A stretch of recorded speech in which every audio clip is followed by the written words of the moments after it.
لازم تكون عارف ان مفيش حد هيجي يقولك حبيبي ممكن تطور من نفسك، حبيبي ممكن تتعلم الحاجه الفلانيه، حبيبي ممكن تطور نفسك في الحاجه الفلانيه. الكلام ده مش بيحصل. ممكن واحد يطلع يقولك ايه، اقول لك على حاجه، التنميه البشريه ديت ده كلام ملوش لازمه. اقول لك على حاجه، يعني تطوير الذات ده كلام ملوش لازمه، مع ان اللي بيقول كده هم فعلا بيعملوا الحاجات دي. يعني هو بيقول لك على حاجه هو بيعملها بس مش عايزك انت تعملها. فلازم تكون عارف ان محدش هيقول لك طور من نفسك او اعمل الحاجات دي، انت اللي لازم تعملها لنفسك.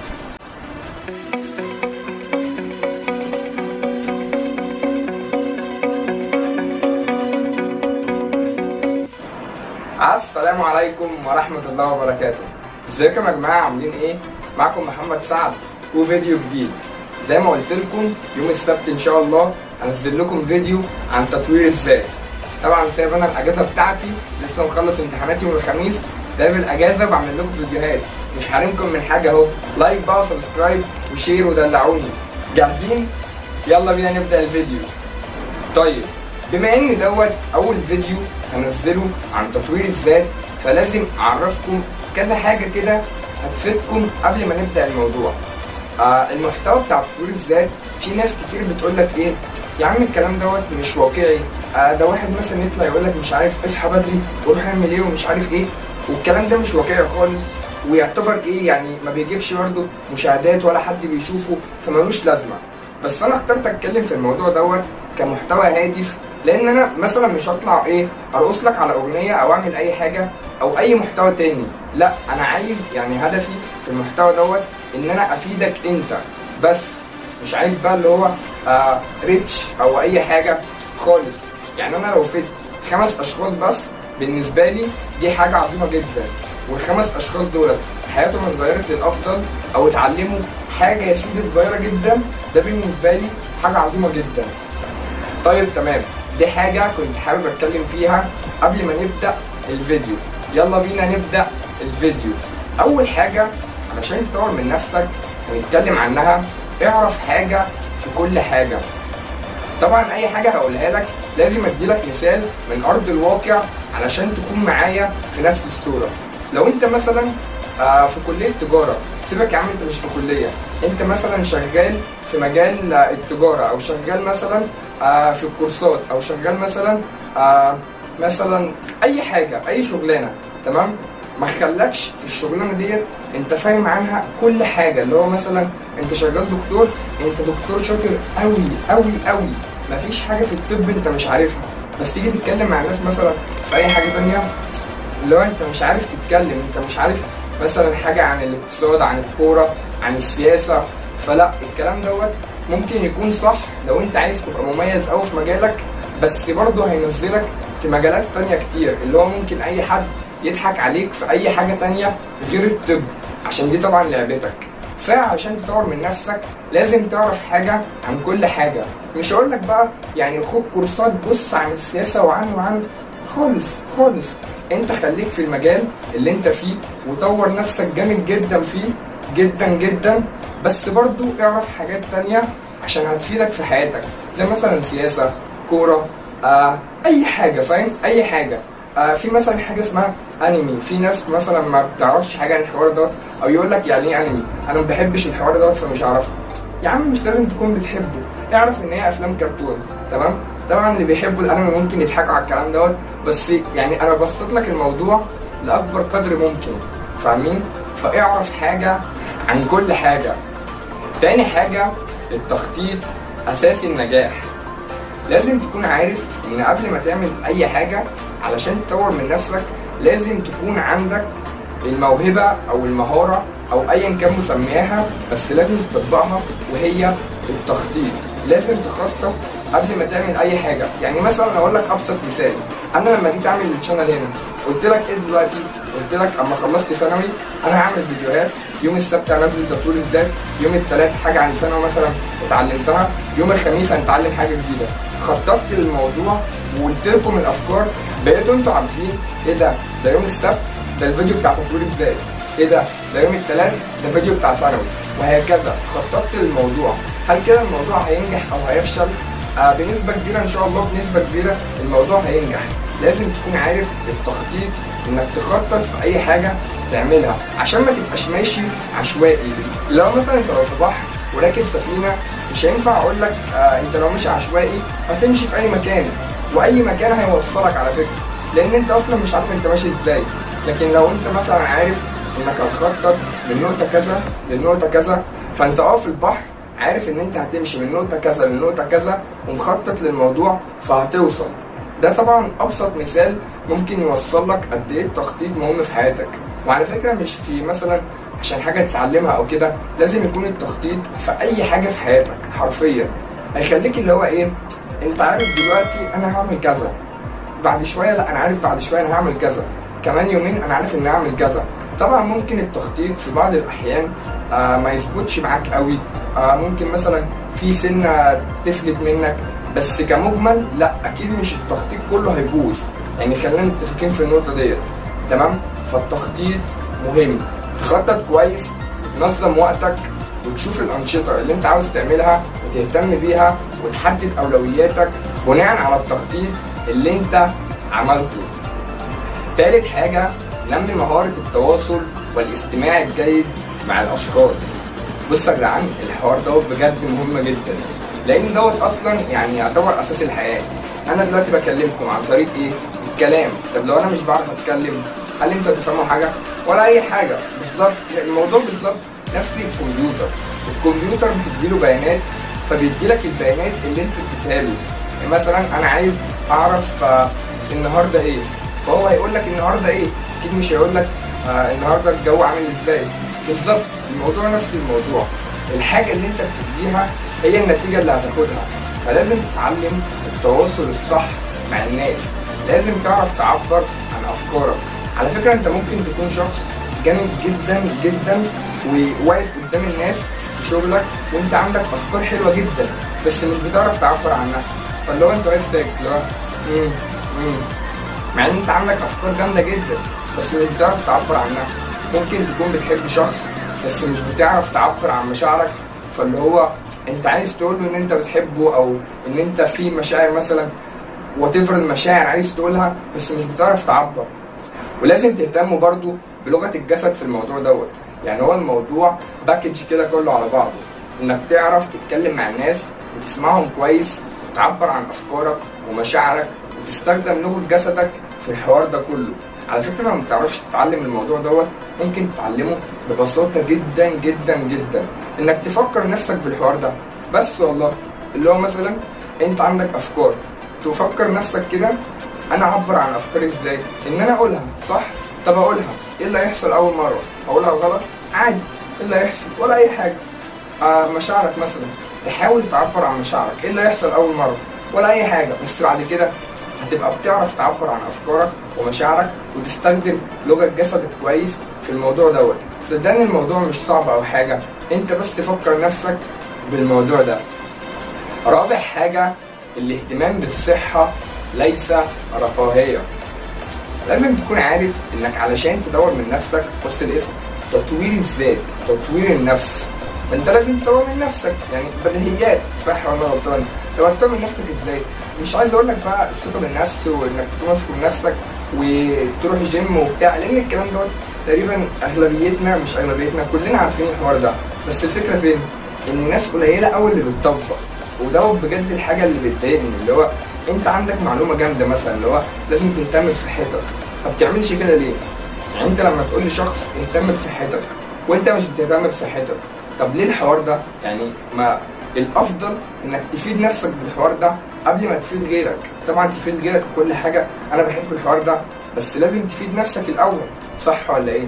فاهتم بصحتك، اللي هو كل كويس، خلي عندك ثقه في نفسك. ازاي؟ ما بتعرفش تتعلم الحوار دوت، تخلي عندك اللي هو انت مهتم بذاتك كده، مش اللي هو ماشي كده وخلاص، ولا صحه ولا ثقه بنفس ولا اي حاجه وعادي. لا، اهتم بصحتك كويس جدا، كل كويس، وطور من نفسك كل يوم، علشان دي حاجه مهمه جدا هتفرق في حياتك لما تطبقها. خامس حاجه واخر حاجه في فيديو النهارده، حافظ على تفاؤلك وابتسامتك رغم كل هذا اليأس. بصوا خلينا نكون متفقين على حاجه من الاول. السوشيال ميديا الفتره ديت مفيش حد ما عندوش سوشيال ميديا، تمام؟ اي عيل صغير دلوقتي معاه تليفون. السوشيال ميديا بقى فيها كميه يأس وكميه احباط وكميه افكار سلبيه وكميه افكار شغلها كله انه يخليك حزين او يخليك محبط، وانت زي عبيط بتعمل شير وخلاص. انا اسف ان قلت عليك عبيط، انا اسف، بس بجد ده اللي بيحصل بجد. فبص، عايزك تغير الموضوع دوت بنفسك. يعني ايه؟ يعني شخص كبير، الشخص دوت هو اللي بيبعت لك اليأس دوت والاحباط دوت، انت بتستقبله يعني بكل سلاسه. اللي هو انا مش فاهم ليه؟ يعني اقول لك على حاجه، ليه ما تكونش متفائل؟ ليه ما تكونش مثلا مبتسم؟ ليه؟ هتقول لي عشان كذا وكذا وكذا وكذا. طب ما انت فكر، يعني خلي عندك عقليتك دي تكون ايجابيه في اي حاجه. اللي هو الشغل مثلا ما جاش هجيب غيره، مش عارف كذا ما جاش هجيب غيره، طب كذا هعمله. عكس بقى ما اقول ايه، لا خلاص ما جاتش، خلاص انا هحبط وهزعل وهيأس. خلي بالك الوقت اللي انت بتضيعه في انك تزعل او تقول خلاص بقى الحوار وقف بقى، خلاص الدنيا وقفت خلاص، انا سلمت القضيه. انت بتسلم القضيه بتاعت نفسك، يعني مش بتاعت حد تاني. محدش والله العظيم هيقول لك ايه اللي هو لا بص يا حبيبي نمي مهاراتك في الجزء دوت، بص يا حبيبي لا ما تزعلش ما تيأسش. يعني في مستر محمد صلاح كان قال جمله عظيمه جدا، قال لك الحياه لا تتعاطف مع اليائسين. بجد انا الكلمه ديت يعني دخلت في دماغي مش عايز تخرج خالص. اللي هو قال لك في ثانويه عامه، قال لك انت ممكن ايه تكون دلوقتي مثلا زعلان او محبط، بس اهلك اللي هو ايه معلش يا حبيبي معلش يا حبيبي. ليه؟ لان هي ثانويه عامه وبتاع وكله كده. لكن بعد كده يعني لو عشت دور الضحيه بقى واليائس ومش عارف ايه وانا زعلان وانا محبط، تمام، ولا اي حد هيحب اصلا ان هو يتكلم معاك. ممكن حد في الاول مالك فيه كذا كذا، طب انا جنبك انا معاك، تاني مره تمام، لكن بعد كده صدقني والله محدش هيتعاطف معاك او حد هيحب يأسك او احباطك او حزنك. عكس طبعا السينما اللي بتوصله، اللي هو الشخص الحزين المكتئب الناس كلها بتكون بتحبه وحواليه ومش عارف ايه. بجد غلط، مفيش الكلام ده. واقول لك على حاجه، افتكروا شخص كده مثلا كل ما تكلمه يقول لك انا زعلان ومخنوق وبتاع، بالله بتحب تكلمه؟ لا بجد دي الحقيقه. ليه؟ لان انت اصلا يعني كل واحد فيلم مكفيه، فمش ناقص فاهم يأس واحباط تاني. انا اتكلمت في الحوار ده شويه، بس بجد يعني حابب اوعيك واوصل لك الموضوع من منظور اكبر، فاهمين؟ وبس كده، ده اللي كان عندي اقوله لكم النهارده، وبكده وصلنا لنهايه الفيديو. اتمنى لو استفدتوا من الفيديو ولو 1%، انزل اضغط لايك وسبسكرايب واستنى في فيديوهات جايه كتير ضرب نار. وبس كده، الى اللقاء في فيديو اخر، سلام. هو انت فاكر ان السيلز شخص بيبيع لشخص تاني منتج مثلا او خدمه او اي حاجه خلاص كده هو ده السيلز؟ خد تعالى شوف الفيديو دوت.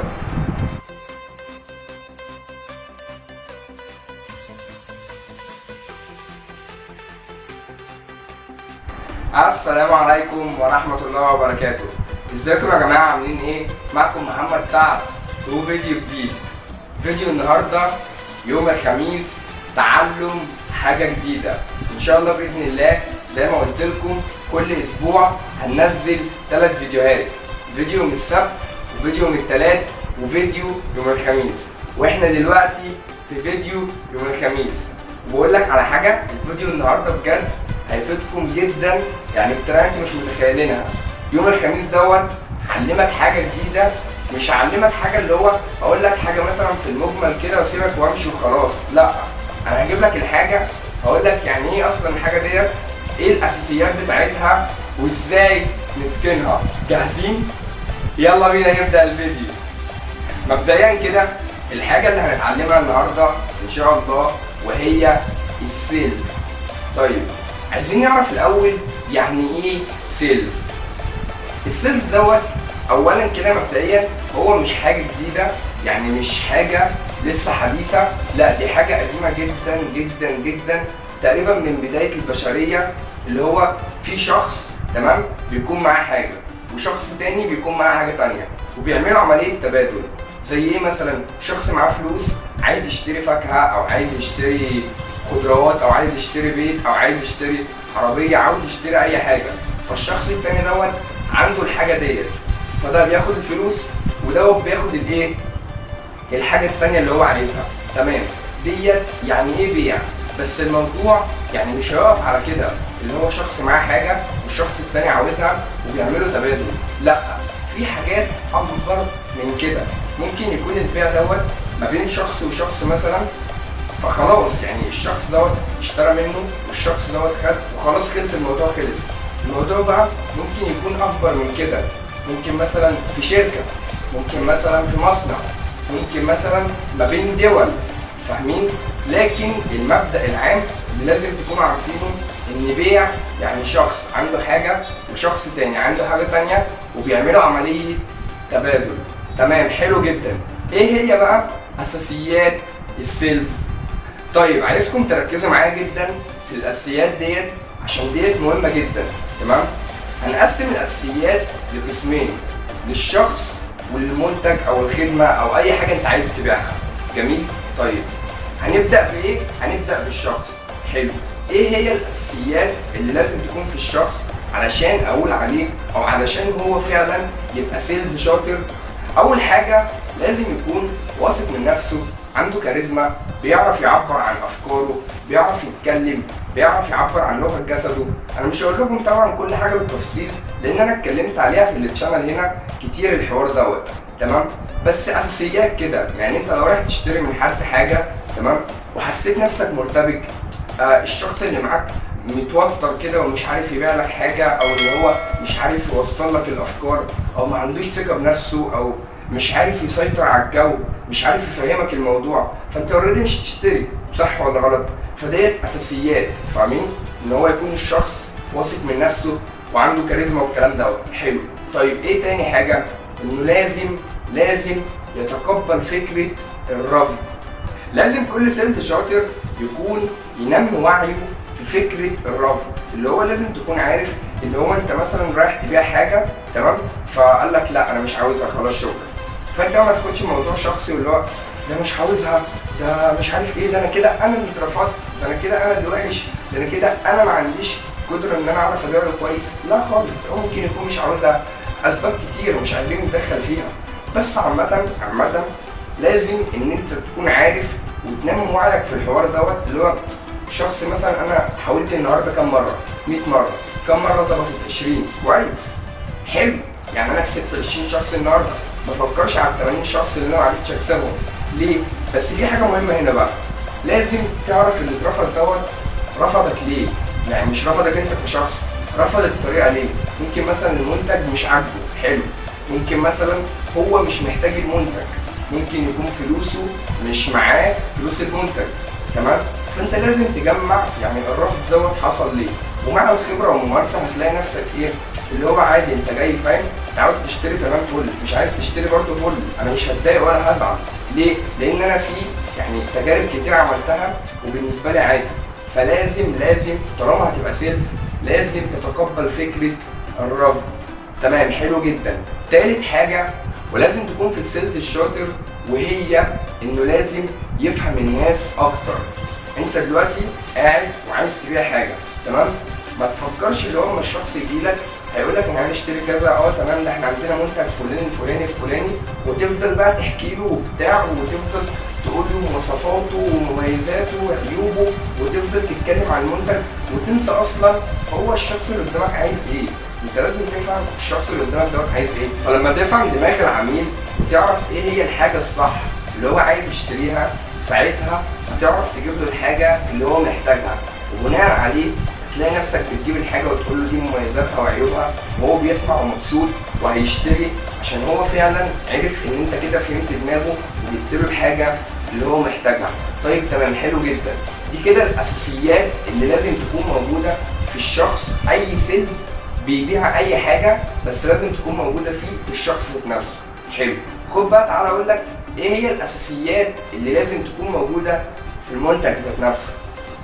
اول حاجه لازم تعرف المنتج او الخدمه اللي انت هتبيعه كويس قوي، تعرفهم، تقرا كل حاجه عنهم، تعرف مميزاتهم، تعرف عيوبهم، تعرف طريقه الاستخدام، لو في حاجه مثلا لها طريقه استخدام، وايه هي طريقه الاستخدام الصح وبتستخدمها امتى، والناس اللي جربوا الموضوع دوت كان رايهم ايه في الحوار دوت، وايه الغلطات اللي ممكن تكون تواجه الناس وازاي انت تعرف تحلها. لازم تفهم كل حاجه كويس جدا جدا، لان انت وانت بتبيع الحاجه ديت وارد جدا الشخص يسالك طب هو كذا مالها، او كذا ايه مميزاتها، او كذا ايه عيوبها. انت مش هتكون بتسمع حافظ حاجه وبتسمعها، لا، بس انت هتكون فاهم وعارف ديت مميزاتها كذا، ديت مميزاتها كذا، ديت عيوبها كذا. تحط نفسك مكان الشخص اللي هو رايح يشتري وتشوف انت هتسال على ايه، عايز تعرف ايه، عايز تتعلم ايه عن الحوار دوت، وتحط نفسك مكانه. ساعتها هتلاقي نفسك بتفهم كل حاجه، علشان لما تيجي تبيع تعرف ايه الدنيا، هتبيع ازاي، هتتكلم ازاي، هتقول التفاصيل ديت ازاي، لازم تكون عارفها. تاني حاجه لازم تعرف الجمهور المستهدف كويس وايه هي احتياجاتهم بالظبط. ما ينفعش تكون عايز تبيع اي حاجه من غير ما تعرف الحاجه اللي انت هتبيعها ديت هتبيعها لمين اصلا، يعني مين اصلا عايز يشتري الحاجه ديت. لازم تحدد الجمهور المستهدف بتاعك كويس قوي قوي قوي. طب لما تحدده ايه اللي هيحصل؟ بناء عليه ان انت هتحدده هتلاقي نفسك بتعرف تعمل تسويق صح للحوار دوت. يعني مثلا لو انت هتسوق له على فيسبوك مثلا او على اي منصه، تمام، هتنزل لو هو مكتبه وبتبيع كتب وبتاع هتنزلها في صفحات ليها علاقه بالدراسه والكلام دوت، صح؟ طيب لو بتبيع مثلا عربيات وبتاع هتنزلها في صفحات الناس اللي مهتمه بالعربيات والكلام دوت. فانت عرفت الجمهور المستهدف، بنيت عليه هتسوق له ازاي. والتسويق مهم جدا جدا، لازم تسوق له صح بناء على الجمهور المستهدف اللي انت المفروض تحدده بالظبط. ولازم تتعلم ازاي تبعت رسائل للناس عشان يجوا مثلا يشتروا منك او يجوا يعرفوا المنتج بتاعك دوت بيتكلم عن ايه او ايه الدنيا عامه.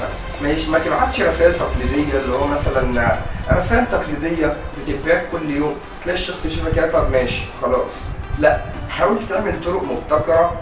فكر انت بخيالك، شوف انت المجال اللي انت فيه ايه مثلا اللي لو الشخص شاف الرساله ديت هيتشد كده، هيتجذب، هيقول لك انا عايز اعرف على الاقل عن الموضوع دوت اكتر، فاهمين؟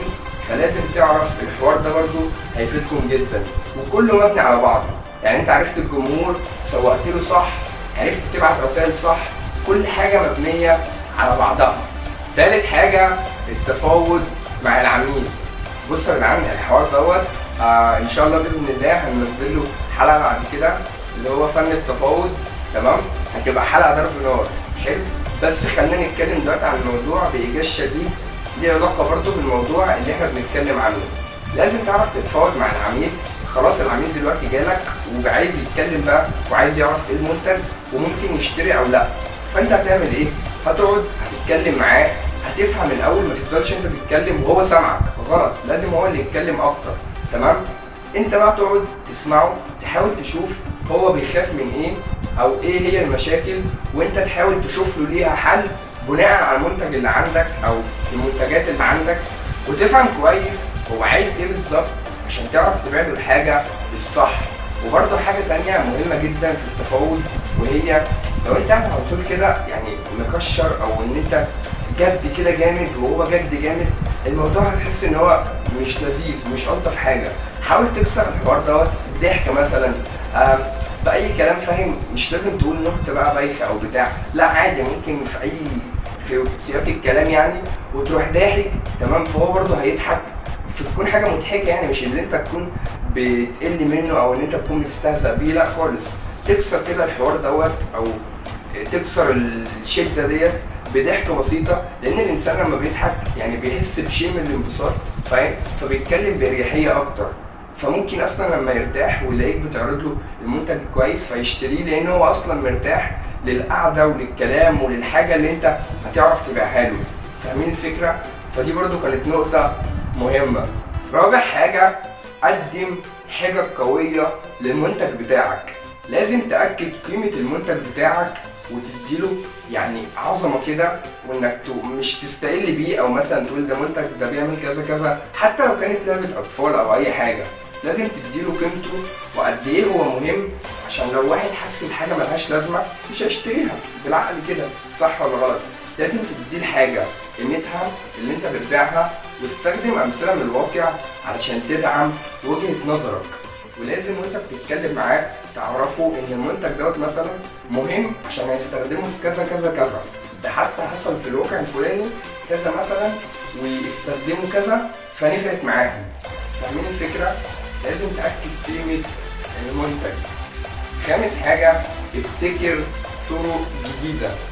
لازم تفكر بره الصندوق، اللي هو مثلا المجال اللي انت شغال فيه ايه؟ المجال دوت طيب الناس كلها اللي في السوق شغاله ازاي؟ شغاله بتعمل كذا كذا. حاول تفكر انت في حاجه مميزه في سبيل انك تزود مبيعاتك وفي نفس الوقت تكون بتخدم العميل. طيب هتعمل الحوار دوت ازاي؟ عن طريق حاجتين، تهتم بالتسويق كويس جدا، تشغل معاك ناس بتفهم في الحوار دوت وتسوق لك صح، وتنمي عند الفريق بتاعك المهارات الابداعيه وهو بيتكلم مع العملاء، او ازاي يفكروا بره الصندوق في سبيل ان هم يجيبوا عملاء اكتر فيبيعوا اكتر فكله يكسب. طيب حلو جدا، كده احنا عرفنا الاساسيات اللي لازم تكون موجوده في الشخص وفي المنتج. يا ريت يا جدعان لو مستفيدين من الفيديو لحد دلوقتي انزلوا اضغط لايك وسبسكرايب عشان عايزين نكبر القناه ونخلي القناه توصل لاكبر عدد ممكن من الناس. ان شاء الله باذن الله الفتره الجايه الفيديوهات اللي هتنزل هتبقى ضرب نار.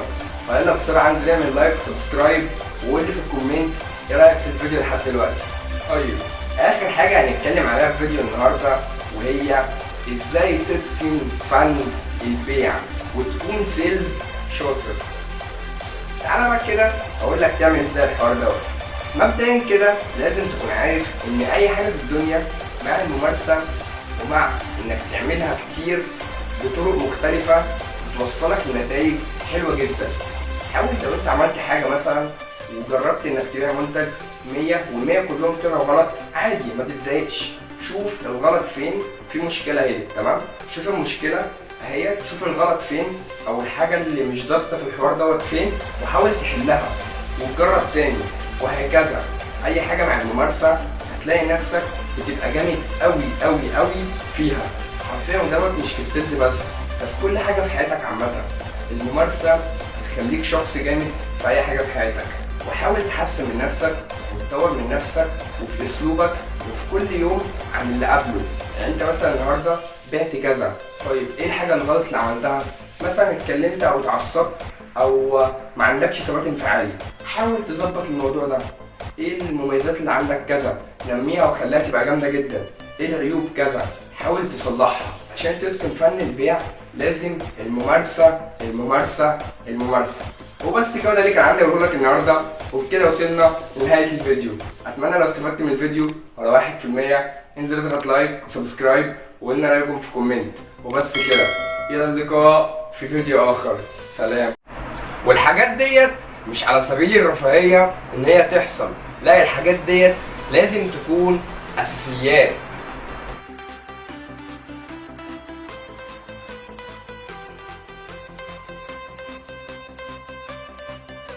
السلام عليكم ورحمة الله وبركاته. ازيكم يا جماعة، عاملين ايه؟ معكم محمد سعد وفيديو جديد. النهاردة يوم السبت، الفيديو بتاع تطوير الذات. ان شاء الله قلنا كل سبت هننزل فيديو عن تطوير الذات، والنهاردة الحلقة الثانية ان شاء الله بإذن الله. النهاردة قررت ان انا اكلمكم في حاجات انتوا ممكن تكون انتوا عارفين بعضها، بس الفكرة ان انتوا عارفينها بس مش عارفين تعملوها ازاي، او مش عارفين تبداوا ازاي، او حاسين الموضوع كده كمتاهه. فانا جاي بقى اظبط المتاهه ديت واعرفكم تمشوا ازاي صح على الحوار دوت. المهم قبل ما نبدا الفيديو انزلوا اضغط لايك وسبسكرايب عشان عايزين نكبر القناه ونوصلها لاكبر عدد من الناس. وبس كده، يلا بينا نبدا الفيديو. اول حاجه، زود يومك بعادات ايجابيه. اساسيات كده، اساسيات. هنحط القراءه هتبقى عادة أساسية في يومنا. طيب أنت مثلا مش بتحب القراءة وجربت كذا مرة ومش ظابطة معاك خالص ومش بتحبها خالص، خلاص ممكن تسمع مثلا حد ملخص كتب، أو في كتب بتبقى بتسمعها يعني مش متلخصة، لا الكتاب كامل بس أنت بتسمعه. بس الأفضل طبعا، الأفضل إن أنت تقرأ. تمام، حلو جدا. طيب لو أنت بقى ما جربتش أصلا الحوار أو لسه مش عارف تعمل إيه أو تبدأ إزاي، أنا هقولك. بص، شوف انت الاول عايز تقرا عن ايه، هتعرف الحوار دوت ازاي. شوف انت بتحب ايه، ميولك بيروح لايه، مثلا تطوير الذات، ولا مثلا عن قصص تاريخيه، ولا مثلا عن قصص رومانسيه، ولا ايه. شوف ميولك بيروح لايه واعمل سيرش. شوف مثلا افضل كتب عن الموضوع اللي انت بتحبه دوت. هتشوف الكتب ممكن تنزلها PDF وتبدا تقرا، او ممكن تشتري الكتاب من اي مكان وتقرا، والافضل طبعا انك تشتريه. بس في الحالتين انت هتقرا، فاهمين الفكره؟ يعني اذا كان PDF او اذا كان الكتاب عادي انت كده كده هتقرا. طيب حلو جدا، هنقرا ازاي بقى؟ بصوا، لو احنا لسه في البدايه اكيد مش هنجيب الكتاب كله وهقراه كله بقى مره واحده كده على طول، اكيد طبعا ما ينفعش. تمام، ممكن نبدا بايه؟ كل يوم مثلا يعني صفحتين 3 صفحات. بس الفكره ان احنا نحط وقت معين هنشوف فيه مثلا الكتاب ده، او هنقرا فيه الكتاب دوت الصبح او بالليل، على حسب انت بتحب ايه او ايه الوقت الفاضي بالنسبه لك. بس الافضل انك تقرا الصبح. كده انا قلت لك ازاي تجيب الكتاب اللي انت اصلا ميولك بيروح ليه، ازاي هتقراه، تمام، وازاي هتواظب عليه لحد ما تخلصه. حلو جدا. طب انت في القراءه بقت فل، ممكن حاجه تانية بقى زي الرياضه مثلا. هنعمل ازاي الحوار دوت؟ شوف انت مثلا بتحبي تلعب بوكس وكده، ولا بتحبي مثلا تبني جسمك فتروح الجيم، او بتحبي تلعب موسيقى. شوف انت ميولك بتروح لايه، ديت اول حاجه. تاني حاجه، شوف المكان اللي بيعلم الكلام دوت او اللي هيخليك يساعدك في الموضوع دوت. حلو، وبعدين روح المكان ده وابدا ان انت اشتغل على الموضوع، بس ما تمطلش او ما تسوفش في الحوار دوت. خلاص انا شفت النهارده، بكره بقى ابقى اروح، وبكره هيجيب بعده، وفي النتيجه مش تعمل حاجه خالص. لا، يعني خد الموضوع كده بايه، اللي هو بجديه شويه، فاهمين؟ العادات الايجابيه لما بتخش يومك بتخلي يومك اصلا ايجابي. عادات ايجابيه هتنور لك يومك، ودي كانت اول حاجه. تاني حاجه، حط نفسك في مواقف مش بتحبها. حاول كل فتره كده تخرج بره دايره الراحه بتاعتك وتعمل حاجات انت مش متعود عليها. انت كده هتكون بتمرن عقلك ان هو يتحط في حاجات هو مش متعود عليها. فانت بقى شوف نفسك هتتصرف ازاي في الحوار ده. هتعرف مثلا ايه ردة فعلك اللي هتصدرها، هتعمل ايه، هتعرف تتصرف ولا لا. لازم تعمل الحوار ده كل فتره، ومش فتره كبيره، يعني مثلا كل اسبوع، مش هقول لك كل شهرين 3، لا كل اسبوع. دوت هيساعدك انك يبقى عندك جراءه وشجاعه في انك تعمل حاجات اكتر. فانت كده هتكون طورت نفسك في حاجه، هتلاقي ممكن يوصل بيك في مرحله اللي هو انت تعرف تعمل اي حاجه في اي وقت عادي بالنسبه لك. مش اللي هو بقى هتخاف من كذا او هتكون متردد من كذا او من رد فعل كذا، لان انت اوريدي عملتها اكتر من مره. فاخرج من دايره الراحه. تالت حاجه، السلام الداخلي. بصوا، عايزين نتكلم شويه عن الموضوع دوت، وعايزكم تركزوا شويه في الحوار دوت. احنا دلوقتي عايزين نطور من نفسنا، حلو، فلازم يكون عندنا سلام داخلي، علشان السلام الداخلي هينعكس عليك من بره. حلو، ازاي بقى يكون عندك سلام داخلي او راحه نفسيه، او مش راحه نفسيه اللي هو انت قاعد كده تمام انا كويس، انا عندي سلام داخلي وانت من جواك مش مظبوط. لا، لازم نخلي الموضوع فعلا يكون حقيقي. طب هنعمل دوت ازاي؟ احنا ممكن نعمل له حلقه لوحده اصلا، بس انا هقول لكم يعني على ايه حاجات كده سريعه. مبدئيا كده يعني لازم الموضوع دوت سلام داخلي، علاقتك بربنا تتظبط جدا. مش هقول لك تظبطها ازاي، كل واحد عارف يظبط علاقته بربنا ازاي. طيب تمام، حلو جدا. تاني حاجه، لازم تتقبل فكره ان الناس مش هيساعدوك ان انت توصل لسلام داخلي، لان للاسف في الفتره ديت يعني الناس ما بقوش اللي هم ايه يتكلموا كويس، او لو واحد مثلا في مر بموقف او بتاع مش بيلتمسوا العذر وبيقولوا على طول، وممكن يجرحوا اللي قدامهم وهم اصلا مش واخدين بالهم من الحوار دوت، او مش عارفين ابعاد الكلمه ديت هتروح لفين. فلازم تتقبل فكره الناس مش هتساعدك في الحوار دوت. انت ظبط علاقتك مع ربنا، وحاول تحافظ انك كل يوم تقول لنفسك ايه ده كده شويه كده 5 كده خالص، في ايه؟ تحاول كده تهدي نفسك خالص وتحافظ على السلام الداخلي جواك، علشان دوت هيظهر في افعالك وفي شكلك وفي طريقة كلامك وفي كل حاجة. فالسلام الداخلي مهم. رابع حاجة، السعادة مش رفاهية.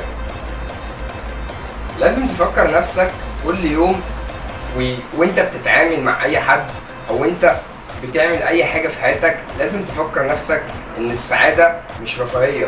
طيب انت ازاي تكون سعيد؟ كل انسان بيختلف عن التاني، بس انت لازم تسأل نفسك انت ازاي بتكون سعيد؟ بكون سعيد مثلا لما بعمل كذا وكذا وكذا. حلو، ليه مش كل يوم تعمل كذا وكذا وكذا؟ بجد ليه يعني؟ فكر نفسك كل يوم انك لما انت حتى تبقى سعيد تخرج افكار جامده جدا، وهتبدع في شغلك وهتعمل حاجات كتير جامده قوي قوي قوي. فلما تكون سعيد ديت هتبقى حاجه كمان على صحتك النفسيه، هتساعدك جامد. ولو مش عارف انت بتكون سعيد بايه، جرب يعني، اكتشف نفسك تبقى سعيد ازاي. مثلا جرب تعمل كذا، انبسطت بيها تمام، يبقى ديت بتسعدني. ما جربت كذا ما ظبطتش، يبقى ديت مش بتسعدني، وهكذا. بس لازم تكون سعيد. خامس حاجة واخر حاجة معانا في فيديو النهاردة، وانا شايف من وجهة نظري ان ديت اهم حاجة اصلا في الفيديو النهاردة، وهي اعرف كل يوم معلومة دينية. بصوا يا جدعان، احنا دلوقتي عايزين نطور من نفسنا، حلو؟ فما ينفعش تطور من نفسك وتبقى شخص جامد جدا وانت مش عارف معلومات دينك على الاقل. فاهم؟ انا والله مش شيخ ومش كده، بس يعني بحاول اوصل لك الموضوع اللي هو مش موضوع سهل او على سبيل الهزار، لا بجد بقى موضوع مهم جدا، لان في ناس كتير واكتريتهم شباب مش عارفين اساسيات الدين اصلا، الاساسيات. انتوا فاهمين الفكره؟ فديت كمان يعني ربنا لما يحاسبك مش هيقول لك مثلا انت عملت كذا او عملت كذا، يعني هتتسأل على حاجات دينيه. انتوا فاهمين الفكره؟ انا مش عايز اتعمق في الموضوع، بس كل يوم حاول تعرف. يا عم اقول لك على حاجه، معلومه واحده دينيه، معلومه واحده، فاهمين؟ هتعرف معلومه عن ايه؟ اي حاجه، فاهم؟ اي حاجه في الدين، بس لازم على الاقل تعرف كل يوم معلومه دينيه هتفيدك اصلا في حياتك. ولما تتعمق في الموضوع اكتر هتشوف كميه الراحه النفسيه وكميه الجمال وكميه يعني ازاي بجد، ازاي انت ما كنتش عارف كل المعلومات الجميله جدا دي اللي هي كفيله تغير حياتك بنسبه كبيره جدا للاحسن طبعا.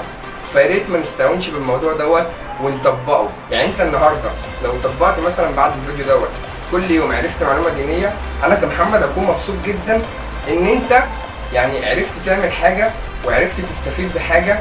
انك كل يوم تعرف معلومه دينيه في حياتك هتفيدك انت، انا مش مستفيد حاجه.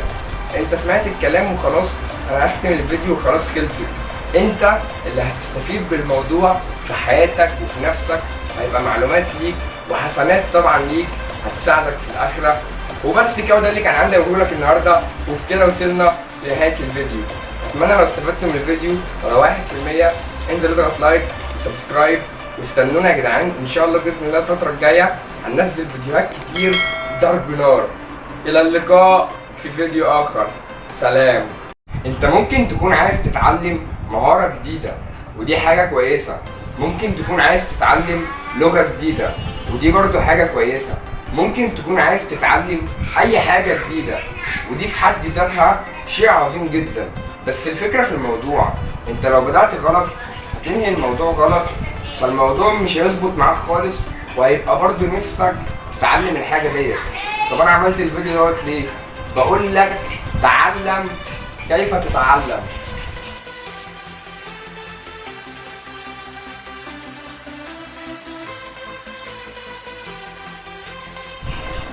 السلام عليكم ورحمة الله وبركاته. ازيكم يا جماعة، عاملين ايه؟ معكم محمد سعد وفيديو جديد. فيديو النهاردة يوم الخميس، تعلم حاجة جديدة. فضلت افكر النهاردة هنزل لكم فيديو عن ايه؟ هنتكلم عن ايه؟ قلت اقول لكم مهارة تعلمكم اي حاجة بعد كده. يعني لو انت عايز تتعلم لغة، عايز تتعلم مهارة، عايز تتعلم اي حاجة في الدنيا، يعني زي ما تقول كده ايه، بديلك الاساس اللي تمشي عليه. طيب هنتكلم عن ايه النهارده؟ تعلم كيف تتعلم. انا ممكن اكون سمعت قبل كده كتير انك شفت فيديوهات عن الحوار ده، بس مش عارف تطبقها في ارض الواقع. ممكن تكون جزء قليل عرف يطبق منها، بس الجزء الاكبر مش عارف يطبقها على ارض الواقع. علشان كده انا قررت اعمل الفيديو دوت علشان اعلمكم الموضوع نظري وازاي تطبقوه على ارض الواقع.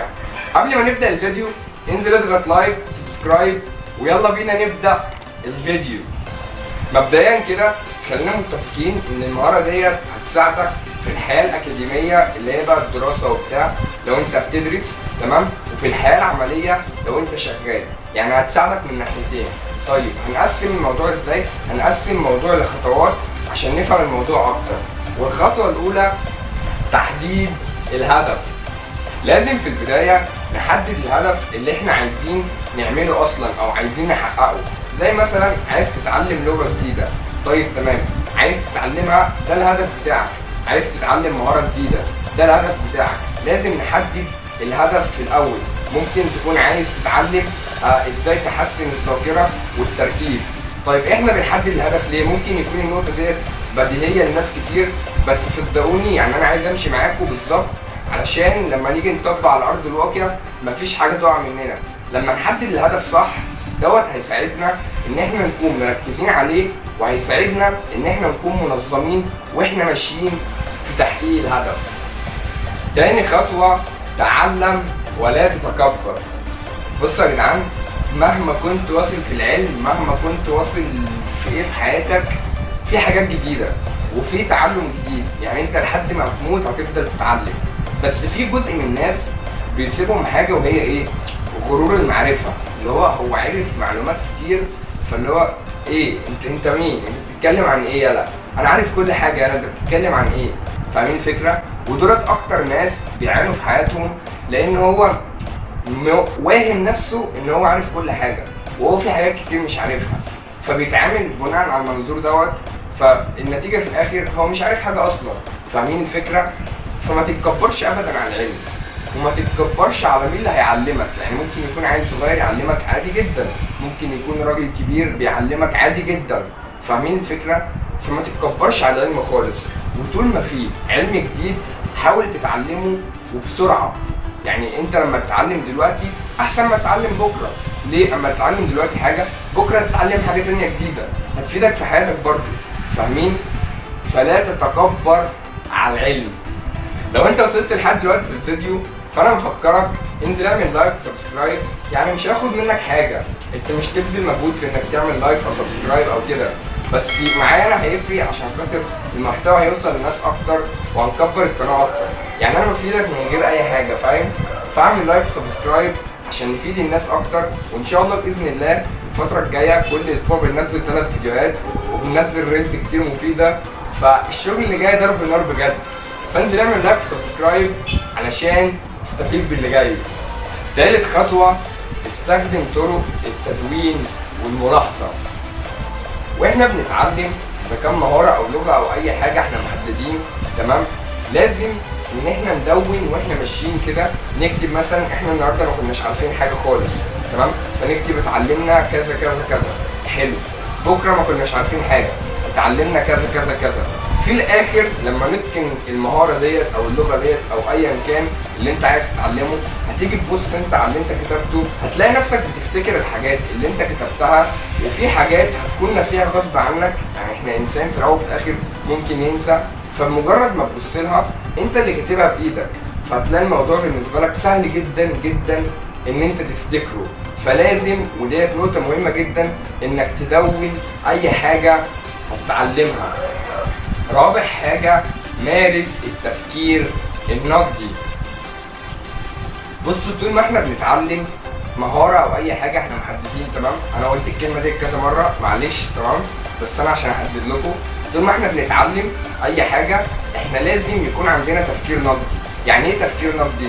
يعني مثلا انت دلوقتي بتتعلم حاجه، في حاجه مش فاهمها او في حاجه حاسس ان الموضوع مش مظبوط او عندك وجهه نظر في حاجه، اسال، قول انا شايف كذا كذا، طب ايه؟ وطبعا تسال بطريقه محترمه، عشان اللي انت بتساله لو سالته بطريقه مش محترمه اكيد مش هيرد عليك، او ممكن يرد عليك باسلوب مش كويس وهكذا. فتكون محترم على الاقل. اسال، طب والله انا شايف كذا، ليه لا مثلا؟ طول ما انت بتسال معرفتك بتزيد اكتر، ومعلوماتك بتزيد اكتر. طول ما انت بتسأل انت فعلا بتتعلم. لكن لو انت مثلا موجود وبتتعلم حاجات واللي بيتقال لك خلاص دوت اللي انت فهمته ومشيت وخلاص، الموضوع مش بيبقى الطف حاجه، في حاجات كتير بتقع منك. فلازم ان انت يكون عندك تفكير نقدي. ده واحنا حتى في ثالثه ثانوي في الباب الرابع في الفلسفه، شوف انا فاكر الباب الرابع تمام، كان بيقول لك الفرق بين الفيلسوف والشخص العادي ان الفيلسوف بيمارس التفكير النقدي ودايما بيسأل، عشان كده فيلسوف. اما الشخص العادي ممكن يمشي مع اي حد ورا اي افكار ورا اي حاجه. فالموضوع والمغزى من النقطه ديت انك اسأل وخلي عندك تفكير نقدي في اي حاجه عايز تتعلمها في حياتك.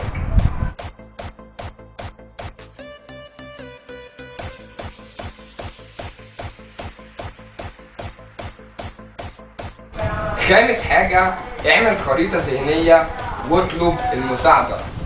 طول ما انت بتتعلم الحاجة اللي انت عاوز تتعلمها ديت لازم تعمل لنفسك خريطة ذهنية، اللي هو انت بدأت ازاي مثلا، ايه النقط اللي انت اتعلمتها، طب والنقط ديت أثرت عليك في ايه، عشان على الأقل يعني تكون فاكر الموضوع ان العقل بيستخدم الصور وبيفتكرها أكتر من الكلام. ويا سلام بقى لو انت اللي عملتها، ولو انت مثلا الموضوع والله مش فراغ او مش تضييع وقت، بس والله الفكره ان الموضوع دوت هيساعدكم جدا انك تتعلم اي حاجه حرفيا. فطول ما انت عندك استنباط كده ماشي عليها، اللي هو انت عايز تتعلم ايه لغه، تعالى نزلها هنا كده، احنا هنعمل كذا كذا كذا، هنحدد هدف واللي انا قلت عليه، هتلاقي الموضوع بالنسبه لك سهل وسلس. فاهمين الفكره؟ غير بقى اما تكون لسه ده هتمشي بطريقه وده هتمشي بطريقه، الموضوع هتلاقيه صعب معاك. اعمل نفسك خريطه ذهنيه واسأل لو انت مش عارف حاجة. لو في حاجة انت مش عارفها ما تتكبرش وتقول ديت وتفضل بقى تهبد، لان احنا يعني عندنا صراحة حتة الهبد ديت حاجة عالية قوي، لو ممكن يهبد في اي حاجة واي حاجة مش عارفها وبيقنع نفسه انه صح واللي حواليه انه صح، وده طبعا غلط، يعني ده قمة الجهل اصلا. فطول ما انت مش عارف الحاجة اسأل شخص عارف، او ممكن على فكرة يكون صاحبك، يعني مش لازم يكون عالم بقى وفيلسوف في الحوار ده عشان يفيدك، لا ممكن يكون واحد صاحبك فاهم في النقطة ديت، فاسأله وقول له النقطة ديت كذا كذا مش فاهمها، فاهمها لي، هتلاقيه بيفهمها لك وهتلاقي الموضوع يعني انت عرفته، عكس ما تكون مش عارفها على طول، فالموضوع بالنسبة لك هيبقى صعب في انك تتعلم الحاجة ديت. فطول ما انت مش عارف اسأل الشخص العارف. سادس خطوة واخر خطوة معانا النهاردة، وهي خليك منظم وقيم نفسك وطورها كل يوم. خليك منظم، احنا اتكلمنا هنا في التشانل كتير عن موضوع انك تكون منظم وهيأثر ازاي في حياتك، بس نتكلم برضو فيه دلوقتي بسرعة. لازم تكون منظم في اي حاجة هتخشها او اي حاجة تعملها، علشان خاطر طول ما انت منظم عارف هتبدأ منين وهتنهي فين، فانت كده يعني زي ما تقول ايه، انت عارف ماشي ازاي، عكس ما تكون ماشي انت مش عارف رايح فين، في اي طريق هيوصلك. فلازم تكون منظم في اي حاجه في حياتك، مش شرط انك تتعلم حاجه لغه او مهاره، لا لازم تكون منظم في اي حاجه. حلو، لازم بقى كل فتره تقيم نفسك وانت بتتعلم اي حاجه. تمام، انا النهارده مثلا كنت بعرف كان مستواي 30%، بكره لا مش بكره، مش هقيم باليوم، ممكن اقيم بالاسبوع، الاسبوع اللي بعده لو مستواي مثلا 35%، ما بلغش برضه في التقييم، الاسبوع اللي بعده انا نزلت مثلا الممارسه اللي انا عملتها كانت غلط، فانا محتاج مثلا اشتغل على كذا كذا. قيم نفسك بكل صراحه وطورها كل شويه علشان توصل بيك الموضوع في النهايه انك تعرف تتعلم الحاجه ديت كويس وتتقنها. وبكده خلصنا كل حاجه كنت عايز اقولها لك في الفيديو. طبق الكلام اللي انا قلته لك دوت، ما تسمعش الكلام كده وتمشي، لا طبق، وصدقني النتائج على ارض الواقع هتبهرك، واللي هو هتقول طب ما انا اتعلمتها بسهوله اهوت، امال الموضوع كان صعب ليه؟ فاهمين؟ ودوت اصلا هدفي ان انا عملت القناه ديت، ان انا افيدكم ولو 1% في حياتكم. وبس كده، لو عجبك الفيديو انزل اضغط لايك سبسكرايب وقولنا رايكم في كومنت، ولو انت مش عندي على الانستجرام تعالوا عندي على فيديوهات كتير جميله. وبس كده، الى اللقاء في فيديو اخر، سلام. الانسان بيتولد ب3 مراحل: طفوله، شباب، شيخوخه، بعدين بيموت. تفتكر ايه هو اهم سن؟ الشباب مش كده؟ طيب تمام، حلو جدا. فيديو النهارده هنتكلم عن 7 حاجات لو عملتهم هتكون حرفيا بتدمر شبابك.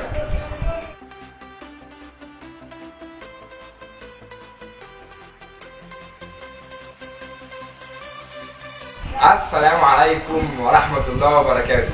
ازيكم يا جماعة، عاملين ايه؟ معاكم محمد سعد وفيديو جديد. فيديو النهاردة يوم السبت، الفيديو بتاع تطوير الذات. فضلت افكر النهاردة انزل لكم فيديو عن ايه؟ قلت انزل فيديو ليه علاقة بسن الشباب كله، وحاجة ناس كتير بتعملها بتكون سبب في ان هي بتدمر شبابهم. وجمعت اكتر 7 حاجات اكترية الناس او اكترية الشباب، عشان نكون بنتكلم صح تمام، بيعملوا الحاجات ديت. مش بقول كده والله عشان تفضلوا تشوفوا الفيديو للاخر، لا انا عارف ان انتوا يعني لو الفيديو عجبكم اكيد هتشوفوه للاخر، بس بجد 7 حاجة مهمة جدا. فيلا انزل اضغط لايك وسبسكرايب وشوف الفيديوهات اللي فاتت، وان شاء الله تشوفوا الفيديوهات اللي جايه. ويلا بينا نبدا الفيديو. مبدئيا كده لازم نكون عارفين ان احنا ما بنقولش مثلا مشكله من غير الحل بتاعها، وبنجيب الحاجه وبنقول الحاجه دي بتتكلم عن ايه، والناس بتقول يعني ايه المبرر اللي هم بيدوا لنفسهم وايه الصح. فلازم تكونوا عارفين من البدايه كده كل حاجه نتكلم عليها هنقول الحل بتاعها والناس بتقول عليها ايه. طيب من غير كلام كتير يلا بينا. اول حاجه البعد عن ربنا. مبدئيا كده في شباب كتير جدا للاسف يعني ممكن يكونوا اصلا مش عارفين يعني حاجات كتير عن الدين، مش عارفين الصلاه. بصوا، بعاد عن ربنا تمام. انا مش شيخ عشان اقول لك الكلام دوت، بس انا بكلمك كده في حاجات فاهم، اساسيات. طب ايه المبرر اللي الشباب بيقولوه؟ يا عم لسه بدري، ولما اكبر هبقى اهتم بقى واصلي وبتاع، وبص ده انا هبقى شيخ جامد قوي بس لما اكبر. طب انت اصلا مش ضامن النفس اللي انت هتاخده، مش هقول لك الثانيه، النفس اللي انت هتاخده اللي جاي. فما تبعدش عن ربنا، وديت اول حاجه. قرب من ربنا وانت عارف هتقرب من ربنا ازاي. تاني حاجه تضييع الوقت.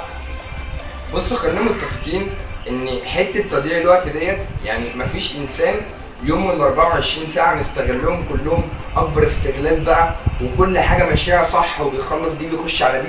اكيد في تضييع وقت تمام، ودوت اصلا الصح. يعني تضييع وقت هتاخد شويه راحه، ديت حاجه صح. بس الفكره في النقطه ديت انك ما تديش تضييع وقت كبير قوي، وما تهتمش بالحاجات الاساسيه اللي المفروض تعملها. لا يعني خلي في توازن. انا ما بضيعش وقت، اكيد بضيع وقت، اكيد طبعا مفيش انسان ما بيضيعش وقت، بس الفكره في النسب. هتضيع وقت يبقى تضيع وقت مثلا تعمل اللي عليك وتضيع وقت شويه اللي هو تاخد راحه وبعدين تعمل اللي عليك بعد كده. لكن مش طول اليوم قاعد ماسك التليفون من الابلكيشن ده للابلكيشن دوت وبتاع، وبعدين تخلص تنزل تقعد على القهوه او تنزل مع اصحابك واليوم كله ضاع وما استفدتش بيه باي حاجه لنفسك. فتضييع الوقت في السن دوت بالذات حاول ان انت ما تضيعوش خالص. تالت حاجه وهي البنات. بصوا يا جدعان، الموضوع دوت في ناس كتير جدا اتكلموا عليه تمام، وفي ناس كتير جدا مختلفه في الاراء، وعلى حسب اللي بيشوف الفيديو دوت ثقافته عامله ازاي او فكره عامل ازاي او تربيته عامله ازاي. بس انا هكلمك دلوقتي فاهم في اساسيات. الموضوع هناخده من ناحيتين. من موضوع ديني خلينا متفقين كلنا ان هو حرام تمام، دوت من موضوع ديني. لكن من موضوع دنيوي، لو الشخص اللي معاك انت متاكد فعلا ان هو يستحق الحب دوت تمام. الحب دوت على فكره احسن حاجه في الدنيا.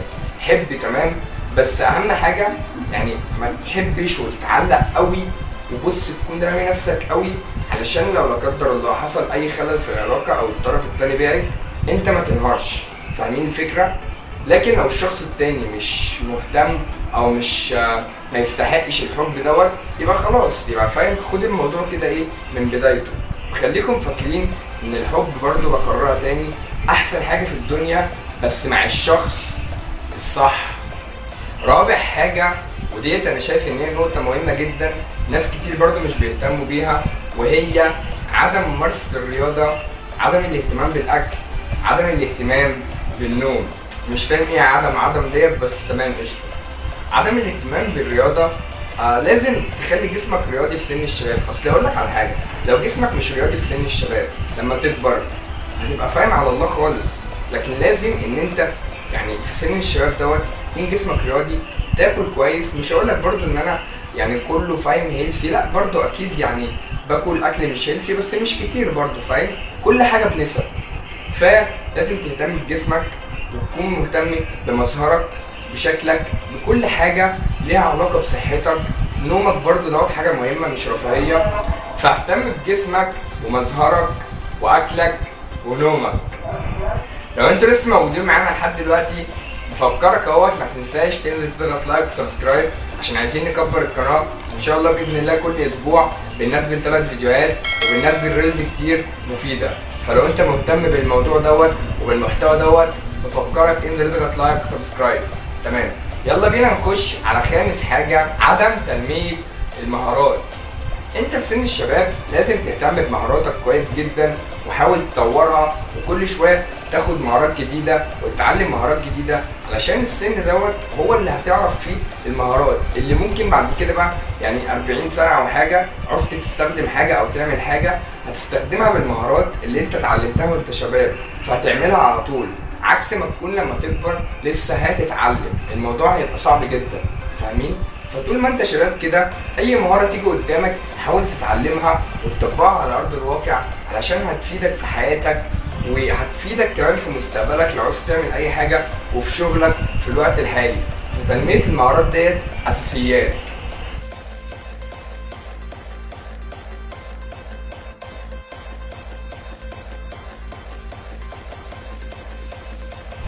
سادس نقطه معانا النهارده، وديت ممكن تكون سبب اساسي رئيسي ان هو دمر شباب كتير جدا جدا جدا وما زال بيدمر، مع ان هي بتغلى، بس انا مش فاهم ليه الناس يعني مهتمين قوي بالحوار دوت، وهو السجاير. مش السجاير بس، السجاير كل محتوياتها بقى، حشيش، خمره، بص يعني كل اللي قلبك يحبه قوله. الحاجات دي بجد انا مش فاهم يعني اللي بياخدوها. بيقول لك في اسباب كتير، الناس يقول لك ايه دوت مثلا بيخرج خنقتي او مش عارف ايه. والله يا جدعان انتوا فاهمين غلط بجد. يعني هي برضو غليت الفتره ديت، ليه مهتمين بيها قوي كده؟ والله بجد يعني هتاذيك وهتبوظ لك شكلك وهتخلص لك فلوسك، وبص ما فيهاش اي افاده خالص نهائي. فليه يعني؟ هتدمركم بجد، هتدمركم. ولو انت شاب دلوقتي وبتسمعني انا عايز اقول لك افتكر الكلام دوت، ان شاء الله باذن الله بعد 20 سنه صدقني الكلام دوت هيجي على بالك كده وهتقول ان انا كان عندي حق. انت ممكن تكون مش حاسس بالحوار دوت دلوقتي لان انت لسه زي ما بقول لك انت لسه شاب، بس لما تكبر صدقني الموضوع هتبص كده اللي هو ده انت هتلاقي نفسك بتنهج، صدرك بيوجعك، بص بقى كل الاعراض هتلاقيها بتظهر عليك. ولو انت طبعا بتزود في الموضوع قوي فالاعراض هتظهر عليك بصفه كبيره جدا وبحاجه بص يعني ممكن اصلا تكون سبب في موتك حرفيا. فلازم تبعدوا عن الحاجات ديت خالص. وعلى فكره يعني هنيجي بقى للشباب التانيه ملهاش علاقه والله بروشنه او اي حاجه، انك انت تشرب سيجاره مثلا او بتاع، او انت مثلا تجيب بنت، بص الكلام ده هطل، والله هطل بجد. فحاولوا تبعدوا عن السجاير او اي حاجه ليها علاقه، وحافظوا على صحتكم عشان برضه على فكره ربنا هيحاسبك، هيقول لك انا اديت لك هديه انت ما حافظتش على الهديه، جسمك دوت هديه، انت دلوقتي الرئه بتاعتك بايظه وعينيك ومش عارف ايه واسنانك كل دوت انت بوظته، فاهم؟ فربنا برضه هيحاسبك. فابعدوا يا جدعان عن الحوار دوت وربنا يحفظنا ويحفظكم جميعا. سابع نقطة معانا النهارده واخر حاجة في الفيديو، واللي عمال اقول لكم النقطة ديت مهمة هتعرفوا بنفسكم دلوقتي، وهي ما بتقعدوش مع اهلكم. بصوا يا جدعان ديت ملهاش يعني علاقة قوي ان هي تدمر شبابك او لا، بس انا شايف من وجهة نظري ان هي ممكن تدمر شبابك فعلا. اللي هو انا فاهمك الموضوع، صلى على النبي صلى الله عليه وسلم. انت دلوقتي يعني في السن دوت بتكون مثلا الصحاب واخداك، او ممكن لو في بتشتغل الشغل برضو بياخد طول اليوم، فيعني ما بتكونش محدد وقت مثلا، او مش محدد وقت، ما بتقعدش مع اهلك الوقت الكافي اللي انت فعلا تعرفهم فيه ويعرفوك فيه. مش جاي اقول لك ان انت لازم تعرفهم وبتاع، بس صدقني انا جاي لك من يعني زي ما بتقول كده ايه المستقبل قبل فوات الاوان. اهلك حدد وقت في اليوم يكون وقت مش قليل وتقعد معاهم وتهزر وتضحك وتعملوا لحظات سعيده، عشان صدقني هيجي لحظه وهتتمنى دقيقه واحده بس اللي هو ايه انا عايز دقيقه واحده بس اقعد معاهم، فاهم؟ ولا بقى اصحاب هينفعوك في الوقت دوت ولا شغل ولا اي حاجه.